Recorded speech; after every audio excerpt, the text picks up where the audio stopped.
Bryan Koberger has been charged with murder in the death of 4 University of Idaho College students. Well, now his defense team, they're firing back, and they're presenting a possible alibi defense.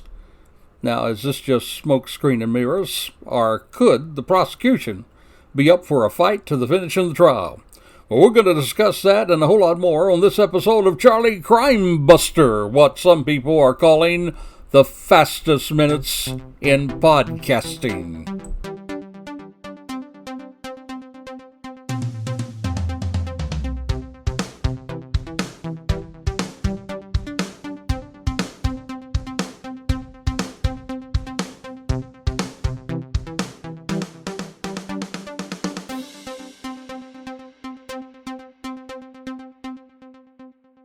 The views and opinions expressed in this podcast are solely those of the individuals interviewed and participating in this show, and do not represent those of Charlie Crimebuster or Peacemaker Network. All individuals described or mentioned in the podcast should be considered innocent until found guilty in a court of law. This podcast contains subject matter such as violence and graphic descriptions, which may not be suitable for all audiences. Listener discretion is advised. Well, hello and welcome to another episode of Charlie Crimebuster. Today we're going to discuss updates on the defense side of Bryan Koberger. What kind of a trial will we be looking at? This and more to come. But first, let me welcome you to the program. Every week we add more to our Charlie Crime family, and we're delighted to have you on board the crime train as we continue to discuss this case. Now, as many of you know, we were following this case in real time, way before the defendant was ever announced.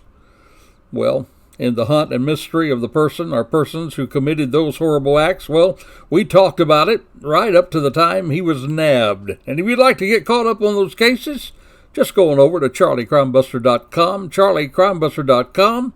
You can go to the episode page and listen to your heart's content. And if in the process of listening you have questions or want to make suggestions or even make objections, yes, it's a safe space, I invite you to reach out with a shout-out. That's right, reach out with a shout-out. You can reach me, charliecrimebuster@gmail.com, charliecrimebuster@gmail.com. We love to hear from our listeners, especially new ones and those who are faithfully listening every week. Hey, by the way, if you'd like to support the program, go over to peacemakernetwork.com. That's peacemakernetwork.com. There you can become a badge supporter for as low as $3 a month. And not only do you support the program, but you support the men and women of law enforcement, our first responders, and the military. Those who run into danger instead of running away from danger. Again, that is peacemakernetwork.com. Now, to start out our program, every week we share a crazy crook story. And boy, if I leave that out, do I hear from our listeners.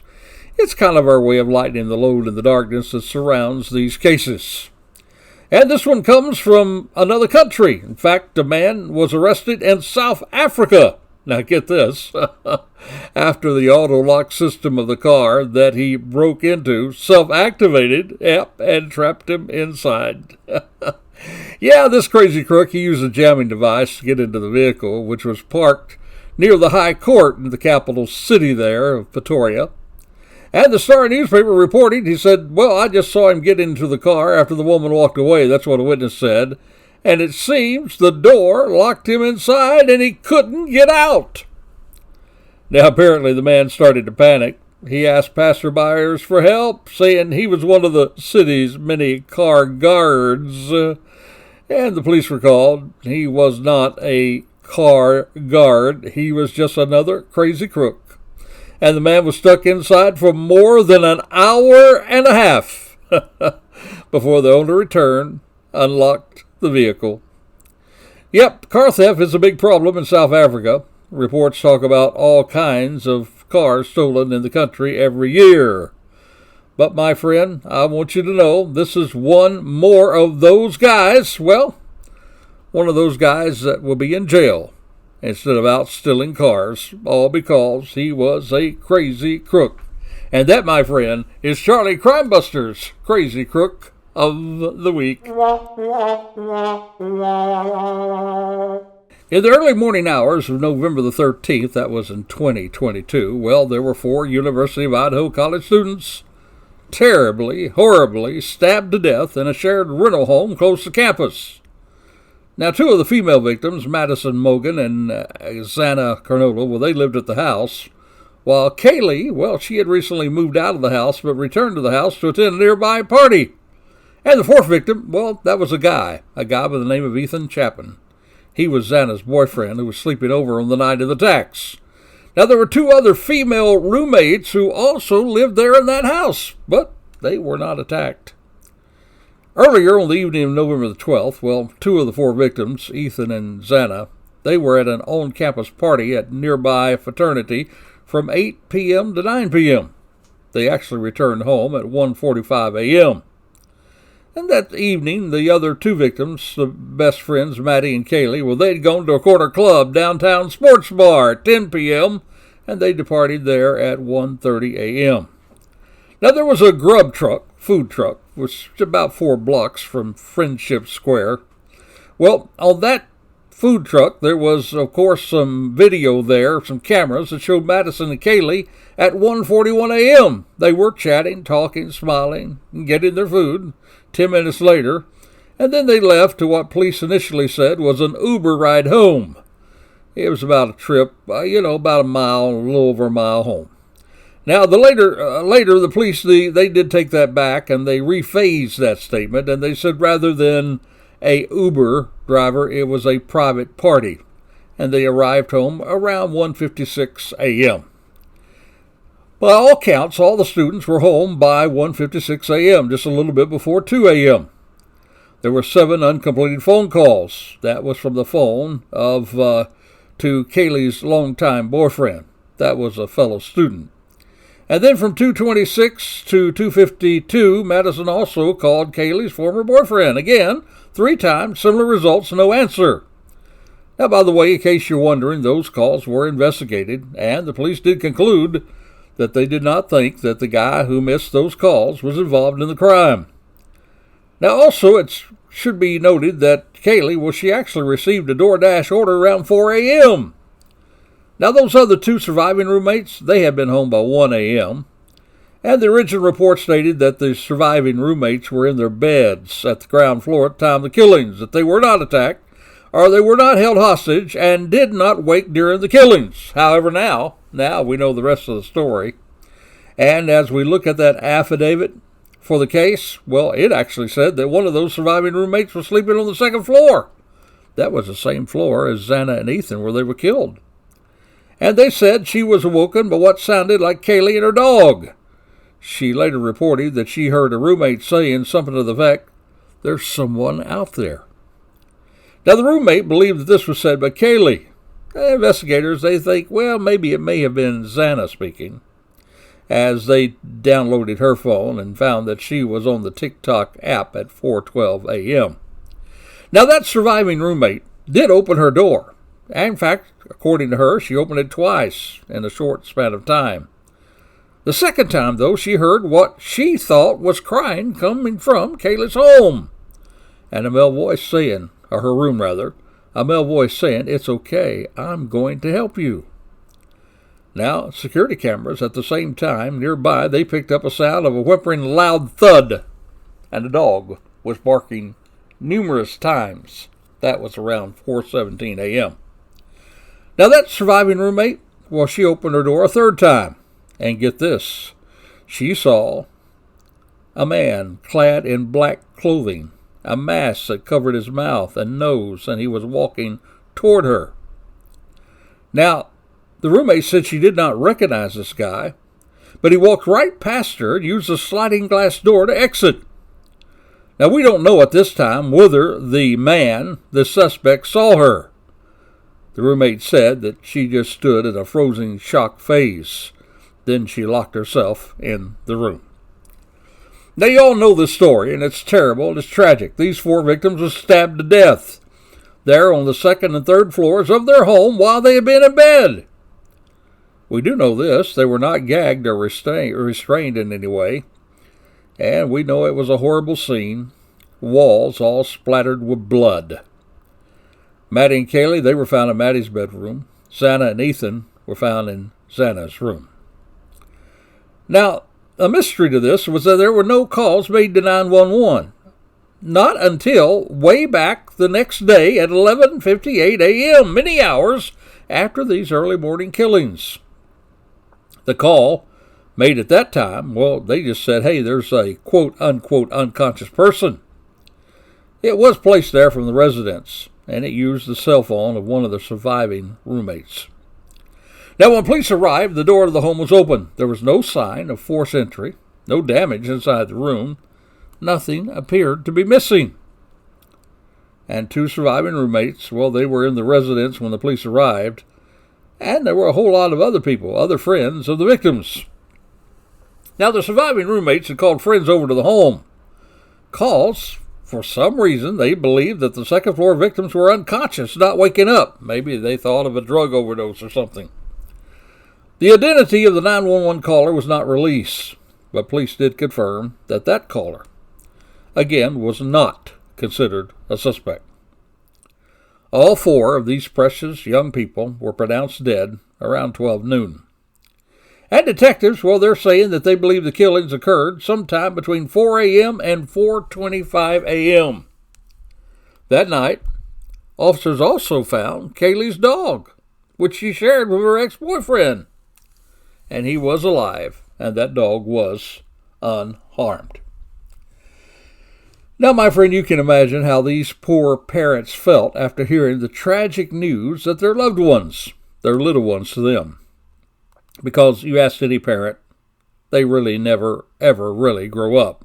Just ask any father or mother. They must have got that kick in the stomach that never goes away when they hear something as tragic as this. And you know, my friend, it also happens in missing persons. When you hear that your loved one is missing, many times, sometimes presumed dead. Now, this past couple of weeks on the program, we've been sharing some missing person news with you. It's in our breaks in the podcast. You see, instead of commercials, you've been getting helpful information on how to locate missing people. And our producer, James Buckland, he thought it would be good to share with you what you would do, or what you could do, if you found a loved one goes missing. Now, my friend, the news that we're going to leave you in this short message, we hope you will never, ever have to use. But if you do, or if you know someone who experienced the panic from a loved one gone missing, just maybe, you could help them with this brief message. Thank you, Charlie Crimebuster. We've been getting a lot of requests about how to report a missing individual.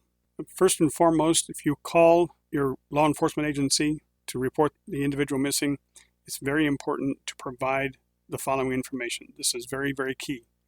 First of all, tell them who you are, and they'll need full contact information: name, address, city, state, zip, phone number.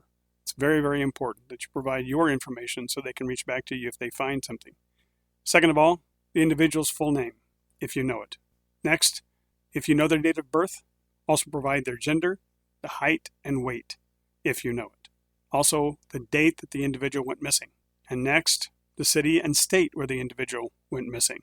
Also provide an alias or a nickname that they go by, a school or a building or a church that they may have attended, any specific missing location of where they may have been seen last, perhaps maybe a group home information if it's applicable. Also, any contact information that you may have, like their last known address, or maybe an email address that they have, or a cell phone number they may have on their person. Also, the color of their eyes, the color of their hair, any scars or marks or tattoos that they may have on their body, any clothing, and any jewelry or piercings that they may have. Also, if they have any endangerments, and that's the following. If they've run away before, or they've left the facility before, they have a medical condition or maybe a mental health condition, if they have specific needs or a life-threatening condition. Perhaps they're on medication or even had some suicidal thoughts or some self-harm issues. Also, if they're pregnant or have been known to use drugs or alcohol. Also very important, if they are carrying a weapon or known to have carried a weapon. Also, if they have any gang involvement. It's really, really key. And also, if they've mentioned or talked about online enticement or even some luring that have been discussed with them or to them. If they are online and have been known to be online, any usernames that they are using while they're online. All of this information is very, very important. And if you have anything around the circumstances of the missing individual, about where they were seen last, who they were with, that information is also important. Again, reach out to your law enforcement and provide this information. And of course, since this is a podcast, you can rewind and get all of this information if you didn't get it just now. But thank you, and look forward to giving you more information in the future. Thank you, James. That's good stuff indeed. Now flash forward, and the suspect has been located and arrested. His name is Bryan Koberger, the owner of that white Lantra that had been seen driving all around the house and the crime scene that night. In addition, his DNA was attributed to a knife sheath left at the scene of the murder. He's 28 years of age, criminal justice scholar, and is accused of breaking into that rental home in Moscow, Idaho, and killing those students. He's now facing 4 counts of first-degree murder, 1 count of felony burglary, and he's currently in the county jail awaiting trial. By the way, that trial is scheduled for October the 2nd. And prosecutors will likely rely on cell phone data as crucial evidence to support the case. But now we have the opportunity to have a look at what the defense may bring to the forefront of the trial. Now, interesting enough, there is a gag order on the participants of this trial, and it appears that the defense is using a unique tactic to get their information before the public in spite of that gag order. That is, by filing motions. Motions that appear to be bent on attacking the evidence of the prosecution. Now, we all know that the warrant to arrest Bryan, it was also filled with evidence. Well, evidence that would make crime sleuths all over America ecstatic to look at under the hood of the prosecution. But now we have an opportunity to take a look about what's hiding behind door number 1 of the defense. I want to share with you now some of the things I believe we're going to see that the defense will show during the trial. We get a lot of this information by following some of their motions before the court. Now, one of the most important ones, at least the one that has been mostly in the news lately, is his alibi. Yep, the latest court documents filed by his attorneys, well, they claim, now get this, hold on to your seat. They said their client was just out for a drive on the night in question and was alone. They also added that Koberger would regularly go on solitary drives. Hey, guess, by the way, who else does that? Ted Bundy did it. A lot of other serial killers did it as they stalked and hunted at night. However, his defense lawyers, well, they entered a not guilty plea on his behalf back in May to the 4 counts of murder and 1 count of burglary connected to the investigation. Now, remember, this guy is a PhD criminology student and was a teaching assistant there at Washington State University, just about 10 miles from the site of these killings. Now, there was a criminal attorney, Sarah Azera. She spoke to News Nation's Brian Enton on Thursday, and she reflected about this suspect's alibi. She also explained why the points raised in the alibi that Koberger was allegedly alone driving around, well, she said they're pretty significant. Now, he did actually say that he expected more significant and in-depth alibi to come from the defense team. He said, I'm sorry you're disappointed, but he did say that Koberger's attorney, Ann Taylor, said that she's all about business and there are no games there.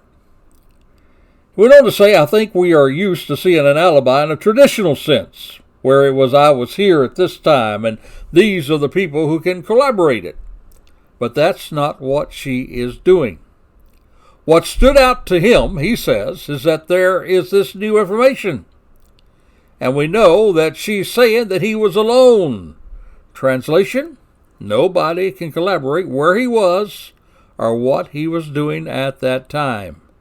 That he was just driving around. Now that is key because those cell pings, the movement of his car, the data from the phone, well, in fact, they check out to be reliable forensics evidence. Then, my friend, he doesn't have to deny that it was him driving. He could just say, I was driving around and what you see is not significant to really place me at this party house and put a knife in my hand. Attorney went on to say, I think those two terms were really significant in terms of that new information. So, my friend, he's going to say, or the defense is going to say, he was just driving around. Now, I got to tell you, social media crime buffs, they're not having it. No, man, they plummeted social media, all a crying out foul, bringing to focus as well that, well, if he was just out driving around, why did he turn off his cell phone for a period of time, around the same time the murders were done? Now, we call those actions in law enforcement, we call it consciousness of guilt. Actions that show guilt, sometimes unintentionally. And this is why some of the people are calling this, and I'm quoting what I'm reading, the worst alibi ever. Well, there are people that disagree with that, say that it's actually a pretty clever move by the defense. That way they don't have to explain why those cell pings are picking him up driving around. You see, yet that still does not put him in that house. So what else does the defense plan to do? Well, we all know now that the defense team, well, they're going to challenge the prosecutor's DNA collection, particularly the use of genetic genealogy and the tracking of that white sedan that allegedly linked the client to the murders. You see, my friend, they're also pointing out that there was actually DNA from 3 other unidentified males was found at the crime scene, including now, and this is a biggie, including a glove that was found outside the Moscow, Idaho home where the murders took place. Now here's what the lawyers wrote in court documents that challenged the law enforcement use of genetic genealogy. Question how the police knew to look for that white Elantra. They said, quote, no matter which came first, the car or the genetic genealogy, the investigation has provided precious little. They go on, and then they go on to say there is absolutely no connection between the victims and Koberger. They also went on to say they are unaware of what testing, if any, was conducted on the other 3 DNA samples that was not matched to Koberger. In addition to this, well, the defense, well, they're requesting all the records regarding the investigators that are on the case. I don't know about you, my friend, but all of this kind of reminds me of how the defense went after the evidence in the O.J. Simpson case. Let me remind you, they were able to get O.J. off. They got him off in what was, in my mind, a no-brainer, that he did indeed do the deed. Yet, they got him off. You see, they attacked the way the evidence was collected. They attacked everything the prosecution did. They even completely destroyed the credibility of a police detective. Remember Mark Furman, that detective that was destroyed on the stand, which allowed a racial tone to impact the jury? Now, while there's not any racial tone to this particular case, you can bet that the defense will do all of those things and more in their coming case. They will for sure exploit the fact that there was other DNA left at the scene by unknown males. They're going to attack the evidence, especially the genetic testing that was done. They're going to look for any mistakes of any kind, including, in my opinion, a glaring mistake, how that glove was left on the outside of the property there, in the yard. It was overlooked by police. Investigators looking all around for hours and days, and that glove was finally brought to their attention, now get this, by another podcaster. That's right, a podcaster who happened to be near the scene. Now, this podcaster was a retired homicide detective, yet he was the one who pointed out the glove that was overlooked. My friend, you can rest assured the defense is going to make a whole lot out of that. So first, they're going to attack the timeline. They're going to try to find any mistake in tracing the timeline. Cell towers that are not always exactly precise in location. They're going to attack the fact that the prosecution zeroed in on one suspect for their genetic investigation, while putting aside all the other DNA that was found at the scene. They will work to find any clink in the armor of any of the investigation officers. And I'm sure they're probably going to use that SOD defense. Remember that? SOD? S-O-D? Some other dude did it. Yep, they're going to throw everything they can at the wall, and they're going to hope that somehow, reasonable doubt will creep into the jury. And remember, my friend, they only need one person, one juror, to hang that jury. I believe, my friend, you can rest assured this will be a courtroom fight to the end.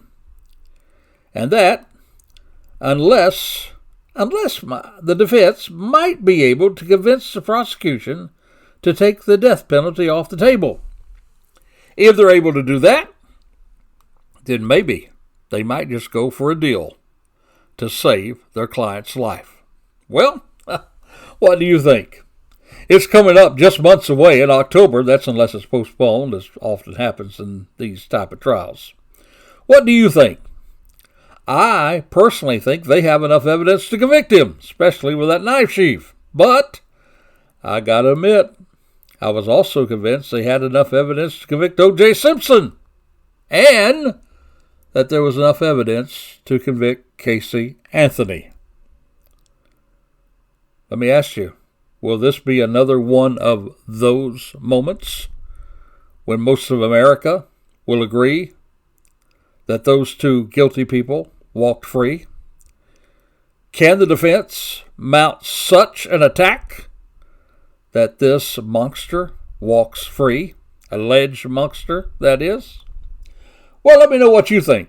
I'd be interested in hearing from you. You can reach me again, charliecrimebuster@gmail.com. Reach out with a shout-out, charliecrimebuster@gmail.com. Let me know your feelings.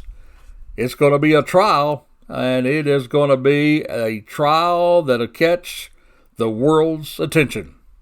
We'll keep you updated on that and a whole lot more every week as you listen to Charlie Crimebuster, what some people are calling the fastest minutes in podcasting.